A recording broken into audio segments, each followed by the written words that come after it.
पुण्यातील forum for innovation and application अर्थात फिनॅप आणि रामभाऊ म्हाळगी प्रबोधिनीच्या अटल इन्क्युबेशन सेंटर यांच्या सहयोगानं आयडियाबाज 2024 हे अनोखं राज्यस्तरीय संमेलन आयोजित करण्यात आलं होतं. ग्रामीण भागातील तसंच खेड्यापाड्यातील आणि दुर्गम भागात राहूनही आपल्या कौशल्याने नवसंकल्पना राबवणाऱ्या आयडियाबाजांनी या कार्यक्रमात सहभाग घेतला. शिक्षण, शेती, उद्योग आणि नागरी समस्या अशा विविध क्षेत्रात नवनवीन संकल्पना राबवून आपल्या प्रयोगांचं सादरीकरण या आयडियाबाजांनी संमेलनात केलं. 14 आणि 15 मार्च रोजी रामभाऊ म्हाळगी प्रबोधिनीच्या AICच्या उत्तन भाईंदर इथल्या कॅम्पसमध्ये हे संमेलन आयोजित करण्यात आलं होतं. संमेलनात सहभागी झालेल्या 101 आयडियाबाजांपैकी 45 लोकांनी त्यांच्या विविध संकल्पना PPTच्या माध्यमातून प्रथमच इतक्या मोठ्या मंचावर सादर केल्या आणि ही सुवर्ण संधी मिळाल्यामुळे आपला आत्मविश्वास वाढल्याची भावना या सहभागी सदस्यांनी व्यक्त केली आणि संयोजकांचे आभार मानले. शिक्षण, शेती, उद्योग आणि नागरी समस्या या 4ही विषयात मांडलेल्या विविध कल्पनांपैकी प्रत्येक क्षेत्रातून 2 सर्वोत्कृष्ट कल्पनांची निवड करून त्यांना प्रशस्तीपत्र आणि सन्मान चिन्ह देऊन गौरवण्यात आलं, तर उपस्थित सर्वांना सहभागासाठीचं प्रमाणपत्र देऊन त्यांचाही सन्मान करण्यात आला. 2 दिवस चाललेल्या या कार्यक्रमात स्टार्टअप्स, इन्क्युबेशन, उद्योग, शेती अशा अनेक क्षेत्रातील तज्ज्ञ मंडळी उपस्थित होते.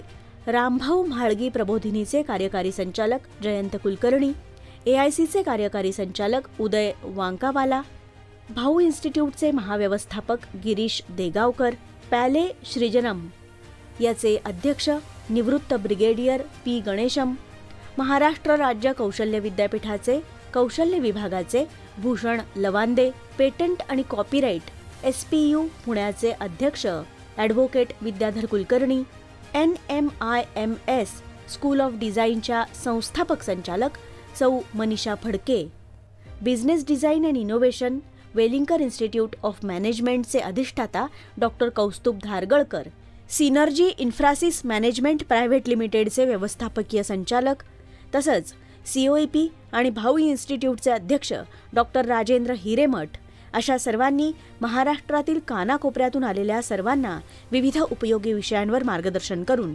त्यांच्याशी चर्चा केली. यासोबतच महाराष्ट्र सोसायटी फॉर इनोव्हेशनच्या विभाग प्रमुख निधी चौधरी यांनी दूरस्थ पद्धतीने मार्गदर्शन केलं. कार्यक्रमाचं सूत्रसंचालन सारंग पापळकर यांनी केलं. तसंच महत्त्वाची निवेदनं आणि मार्गदर्शन फिनॅपचे मुख्य कार्यकारी अधिकारी अविनाश देशमुख यांनी केलं. फिनॅपचे व्यवस्थापकीय संचालक चिन्मय कवी यांनी आपल्या भाषणात सर्वांचे आभार मानले.